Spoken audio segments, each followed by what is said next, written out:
The movie opens with a scene where the main character reflects on his ancestors who lived long before our time. His great-grandfather and great-grandmother owned only 56 possessions, which they later lost during a crisis. His grandfather and grandmother had 200 things, which they also lost when Hitler rose to power. And then there are his parents, who now have 650 possessions. In contrast, modern-day people have about 10,000 items on average. People today live in abundance and rarely worry about what would happen if all these things suddenly disappeared. In the next scene, we are introduced to the two main characters, Paul and Toni, as they go about their morning routines. Toni is a disciplined and punctual perfectionist. His morning begins with traditional rituals. Paul, on the other hand, is the complete opposite. He struggles to get out of bed, despite the persistent efforts of his voice assistant. The only thing that motivates him is the news about the upcoming pre-order of the latest sneakers he doesn't need. Hey Paul, rate mal, was heute online erscheint. Der Human Race Ultra Boost von Pharrell Williams? Musst dich beeilen, der Vorverkauf startet in 5 Minuten. From their interaction, we learn that Paul is a quintessential example of the consumer generation, mindlessly ordering countless items online and hoarding them at home without a second thought. Paul's unstructured morning is interrupted by Toni, who arrives at his door fully prepared. Toni helps Paul get ready for an important event, and while Paul washes up, Toni rummages through the piles of unnecessary boxes in search of suitable clothes for him. Once they're ready, they rush out to the car, bickering over who should drive. Paul teases Toni about his receding hairline and ultimately takes the wheel. They head to a startup pitch competition, hoping to sell their voice assistant, a product Paul had been chatting with earlier, for a decent amount of money. Due to Paul's lack of discipline, they arrive last. While waiting for their turn, they meet two other contestants, who turn out to be minimalists, advocating against the consumerist lifestyle. Die Dinge müssen wieder einen Wert haben. Wir haben nur diese eine Erde. Paul and Toni dismiss their philosophies as unserious and continue to focus on their pitch. When it's their turn to present, they enter the room to face a visibly exhausted jury. The panel introduces themselves, noting that one of the most influential figures in the tech industry is watching remotely via webcam. Paul begins the pitch by explaining their invention, a personalized voice assistant capable of reading human emotions and adapting to the user's mood. He emphasizes that the device could help alleviate loneliness worldwide. Paul, du bist der lustigste Mensch, den ich kenne. Allerdings bist du auch der einzige Mensch, den ich kenne. Das ist ihr zweiter eigener Witz. Ihr zweiter eigener Witz. Findest du gut? However, the jury seems unimpressed with the altruistic premise and prepares to dismiss the idea. Toni, sensing their disinterest, jumps in and reveals that, throughout the development phase, they collected extensive data about Paul. This includes his preferences, sense of humor, and overall behavior, all thanks to the voice assistant. He explains that the device also facilitated over 100 purchases for Paul through subtle native advertising. The jury, intrigued by the commercial potential of this data, becomes more receptive. Their pitch is interrupted by a phone call for one of the jury members, signaling the end of the presentation. As Paul and Toni leave the room, Paul accuses Toni of invading his privacy by using the assistant to monitor him. Toni counters by pointing out that Paul is overly dependent on material possessions, making him a prime example of the consumerist mindset they aim to profit from. Their argument is cut short when a jury member approaches them with exciting news. Their project has caught the attention of the influential figure watching remotely, who is willing to pay $4 million for the development. In the next scene, our heroes are already celebrating the good news. Toni is on the dance floor chatting with a female coworker who is already demanding a full social benefits package from him. Two attractive women start flirting with Toni, calling him the new Steve Jobs. Toni's coworker quickly chases them away, and he goes on stage to give a speech to his employees. Paul joins him, still upset about the surveillance issue. On stage, their unresolved tension boils over into an argument where Paul accuses Toni of being full of insecurities, while Toni fires back that Paul is addicted to overconsumption. The conflict escalates into a bet. For 100 days, they will each take only one item per day from their possessions. However, there's one condition. The next morning, the protagonists wake up completely naked in their apartments, which are now entirely empty. Paul rushes to Toni's place, and together, they piece together what happened the previous night. They initially decide to abandon the bet, but just then, their employees arrive at their doors. The employees, taking the bet seriously, inform them that they've moved all their belongings to a rented warehouse for the next 100 days. Every day, Toni and Paul are allowed to retrieve only one item from the warehouse. Realizing they can't back out, the two reluctantly agree to continue the strange game. Naked, they sprint to the warehouse to retrieve their first most necessary item. While Paul digs through his possessions, Toni notices a girl in a neighboring warehouse listening to music. He tries to spy on her, but she notices him and shuts the door. In the end, Paul selects a coat, while Toni chooses a sleeping bag that cleverly transforms into a full-body jumpsuit. Toni notices Paul has both a sweater and pants under his coat, and insists he pick just one. The stranger from the neighboring warehouse intervenes in their squabble, borrowing Paul's phone to make an important call. On their way home, Paul suggests a race to see who can get back first and take a bath. They arrive at the same time and end up bathing together. The next day, Toni meticulously plans the items he'll retrieve in the coming days, while Paul suffers from a dopamine deficit, going stir-crazy from inactivity. Die Musik in meinem Leben ist weg und jetzt höre ich nur noch meine Gedanken. Ist dir schon mal aufgefallen, was man für einen Scheiß denkt? Wenn ich mir selber noch 5 Minuten zuhören muss, springe ich aus dem Fenster. They try to pry details from each other about their next choices, but their conversation is interrupted by the arrival of Paul's parents. Paul and Toni explain their bet, and Paul's father supports their endeavor, believing that fighting consumerism is a worthwhile cause. Paul's mother, however, criticizes them for wasting time on bizarre challenges instead of focusing on work. She inquires about their voice assistant project, but neither Paul nor Toni reveals how much it's worth. Over the next week, Paul and Toni eat and wash at the office, gradually retrieving basic clothing. During a video call with one of the jury members, they secure a meeting with the buyer for their voice assistant. Afterward, they visit Paul's grandmother to help with chores. While working around the house, they get into arguments about their past, with Paul accusing Toni of being so egotistical and narcissistic that no woman would want a relationship with him. The following day, they head back to the warehouse for their next items. While Paul consults his voice assistant, Nana, their conversation is interrupted by the girl from the neighboring warehouse. Paul starts flirting with her and shows her the voice assistant. Hearing this, Toni barges in. Warum dann? Einfach so? Das ist bescheuert. Das sagt die Frau, die im BH überm Kleid trägt und in der Garage lebt? Das ist Fashion und ich lebe nicht hier. Paul becomes distressed when his subscription to the voice assistant he designed himself expires. He spends the entire day waiting for a response from customer support, but to no avail. Desperate, he visits Toni. But Toni is doing surprisingly well and preparing for a date with the girl from the warehouse. Frustrated, Paul tries to sabotage Toni's mood, pointing out that he's losing his hair because he stopped taking his pills. The next morning, Paul sits in his office, talking to Nana again. Warum bestelle ich Dinge, die ich nicht brauche? Weil Kauf dich glücklich macht, Paul. Meanwhile, Tony's in the restroom, attempting to persuade a female co-worker who has a crush on him to stock his fridge for his upcoming date. The co-worker initially misunderstands his request. As Toni leaves, 2 other co-workers comment that he should change his contact lenses or switch to glasses. Toni brushes them off, but later catches his reflection in the mirror and starts to reconsider. That evening, he meets the girl from the warehouse for their date, now wearing glasses. Toni and Lucy's date is nice enough. They drink wine and eat tasteless food that Toni has managed to get. They tell each other stories about themselves as they make them up as they go along, since they know nothing about each other at all and could be anyone. Toni tries to kiss Lucy, but she notices something in his eye. Da läuft irgendwas aus deinem Auge.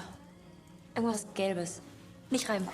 In the next scene, Lucy is already putting chamomile tea on Toni's eye to relieve inflammation, and in the process, Toni kisses her. But this romantic moment is interrupted by a knock on the door. It turns out to be Paul, who has decided to visit his friend Toni. Lucy invites Paul inside, and the 3 of them sit on the floor and discuss Paul's problems. Why he feels unhappy, why he buys everything, and why he does not succeed. Toni clearly doesn't like Paul's whining and is not very happy that he came and interrupted their idyll with Lucy. Lucy goes to the bathroom and Toni takes advantage of the moment to send Paul out the door, saying that he will not stop them from sleeping together tonight. Paul leaves and Lucy tells Toni that she heard them talking, then starts to undress, and they spend the next night with Toni having rough sex. In the morning, Toni wakes up alone. Paul goes to see his grandmother again. Paul catches his grandmother trying to remove a suitcase of her belongings from the closet. She tells him that they were all her belongings when she fled Germany during World War II. Paul is surprised that she had so few things with which she survived in such difficult times. Not only that, but she was happy, judging by her photos. Paul begins to cry, and his grandmother comforts him. Hattet nichts und war trotzdem glücklich. Wir haben alles.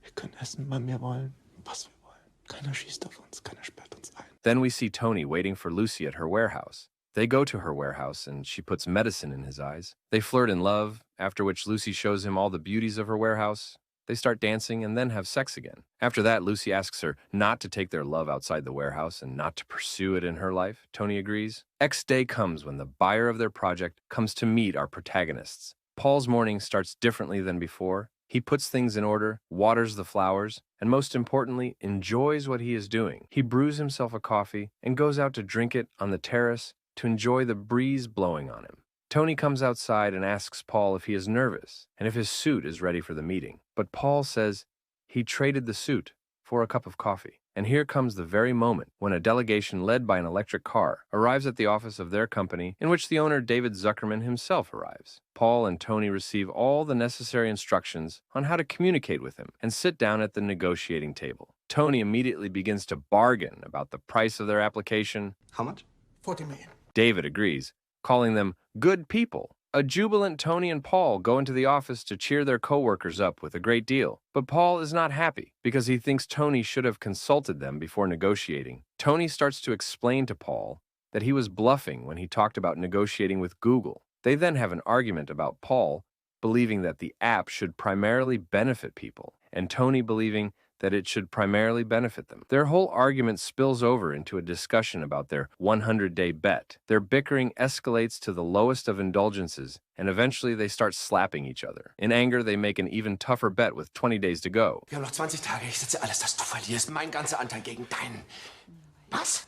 Komm, du Player, es muss dir doch gefallen. Hm? Alles an den Gewinner und die Hälfte an die Belegschaft. So Paul and Toni start to watch each other even harder. Toni steals Paul's food from the windowsill. All their co-workers also believe that Paul will give up first. Paul comes to his grandmother's house and meets his mother. She tells him that she plans to give his grandmother to the care of a nursing home and offers Paul to take anything from her house as a souvenir. Paul refuses, explaining that things without a person do not mean anything at all. His mother offers Paul money to buy cigarettes for his grandmother, but he refuses because it is against the rules. Paul visits his grandmother in the hospital. On the way, he spots Lucy in the crowd and decides to follow her. He trails her to a physics and math classroom and waits outside for her class to end. When she exits, Paul calls out to her, but she reacts coldly and appears uneasy. Schönen guten Tag. Jetzt erklär mir mal ein Ding oder drei. They head to a mall together where Lucy stops to hang up her heart rate monitor. As they walk past the shops, Lucy opens up about her past. She reveals that she was once addicted to shopping, spending all her money on unnecessary items and luxury brands. She even borrowed money from relatives, only to squander it all. Paul sympathizes, sharing how just 77 days ago, he was exactly like her, surrounded by 10,000 items he didn't need. Now, he owns only 77 things and feels more at peace than ever. Later, Paul returns to the warehouse, where Toni is waiting for Lucy. Paul hints that she won't be coming today and confronts Toni, accusing him of not truly caring about Lucy. Meanwhile, Paul is shown rummaging through a dumpster for food when he unexpectedly encounters David Zuckerman, the billionaire. David casually shares an astonishing fact. 40% of the world's food is wasted before it even spoils. Assuming David is there to renegotiate the app's value, Paul is caught off guard when David reveals a grander agenda. He believes the app is worth far more than they've proposed, as it can shape people's behaviors and desires. David offers Paul a chance to join him in exploiting its full potential before disappearing into the night. I want you to come, Paul. Toni decides to follow Lucy, but inadvertently gives himself away by his reflection in a bus window. He confesses his love for her, promising never to leave. Lucy, however, is taken aback and reminds him of her one rule, not to follow her. Paul spends the night wandering the city, talking with homeless people about the meaning of life. He eventually falls asleep near a park lake, surrounded by a small stash of food. Kann man noch wunderbar essen, muss man nicht alles wegwerfen. Konsumarschlöcher! The next day, Toni confronts Paul at the warehouse, furious and heartbroken. He accuses Paul of driving Lucy away. Toni shares that Lucy's warehouse is now empty, with a notice of seizure posted on the door. The bailiffs had discovered her hidden assets and repossessed everything to settle her debts. Toni blames Paul for ruining the one thing he cared about and storms off, leaving Paul to grapple with the fallout of their bet and their friendship. Paul remembers that Lucy called herself from his phone, but Toni dismisses this as another manipulation, suspecting Paul of trying to get him to ask for the phone and lose their bet. Their conversation escalates into a heated argument, filled with accusations and physical tension. Wir denken die ganze Zeit, wir sind beste Freunde. Aber wir kennen uns einfach nur lang. Finally, Paul says he's had enough, congratulates Toni on his victory, and walks away. When Paul arrives home, his mother is waiting at the door, tearfully sharing the devastating news that his grandmother has passed away in the hospital. The doctors failed to monitor her properly, and she didn't survive her second operation. Overwhelmed with grief, Paul breaks down, blaming their bet and Toni for distracting him from spending time with his grandmother when she needed him most. It's a painful realization of what truly matters, but it comes too late. His mother tries to console him, reminding him that Toni is his best friend and that their current conflict is only a temporary setback. Meanwhile, Toni, determined to find Lucy, retrieves Paul's phone from the warehouse and calls her, only to be directed to her voicemail. Using the information from the voicemail, Toni tracks her down to a state-provided hostel. However, Lucy is far from pleased to see him. She accuses Toni of not understanding her situation, assuming Paul informed the authorities about her hidden belongings. Lucy reveals that she willingly surrendered her possessions to prove to herself that she still has freedom of choice. When Toni offers to pay off her debts, Lucy becomes even angrier, pointing out that his attempts to buy a solution, realizing his helplessness. Toni leaves, deeply conflicted. On his way home, he reflects on his life and decides to seek out Paul. Toni searches everywhere: Paul's home, their workplace, the warehouse, and even Paul's parents' house. There, Paul's mother informs him about the loss of Paul's grandmother and expresses disappointment that Toni wasn't there for his friend. She tells Toni that Paul is out of town. Frustrated but determined, Toni eventually gets a tip from a neighbor. He finds Paul in the woods, living simply, sunbathing on a car roof, swimming in a lake, and enjoying the freedom of nature. Toni apologizes for everything and attempts to mend their friendship. Paul, still hurt, lashes out at Toni and pushes him into the water. After a brief confrontation, the two finally open up, sharing their true feelings. They reconcile, lighting one of Grandma's old toys as a symbolic farewell to her memory. The next day, the entire team gathers at their office to finalize the deal. Paul and Toni join them and admit they both lost their bet. They propose dividing the proceeds from the deal equally among all team members. Paul delivers a heartfelt speech about using the money to build something even greater than their current project. However, their excitement is cut short when news breaks that David has stolen their invention. Disappointed but oddly at peace, the team reflects on the valuable lessons they've learned, lessons far greater than the 14 million euros they've lost. Later, Toni confesses to Paul that he's still in love with Lucy and is willing to do whatever it takes to win her back. In the next scene, Lucy steps outside to find a path of Toni's belongings leading to a field. There, Toni stands completely naked, metaphorically and emotionally bearing himself to her. Und alles, was du hier siehst, das sind die 5 Dinge, ohne die ich nicht leben kann. The movie concludes with Lucy, Toni, and Paul vacationing together on a beach. They laugh and discuss how David stole their invention. Paul casually mentions that he still has access to Nana and could use it to expose the app's true purpose to its users if necessary. They share a moment of peace, having found clarity and meaning beyond their material possessions. Hallo Nana, Guten Morgen, Paul. was für ein schöner Tag heute. Ja, wunderschön. Es ist Zeit? Ja, Zeit aufzuwachen. 3, 2, 1.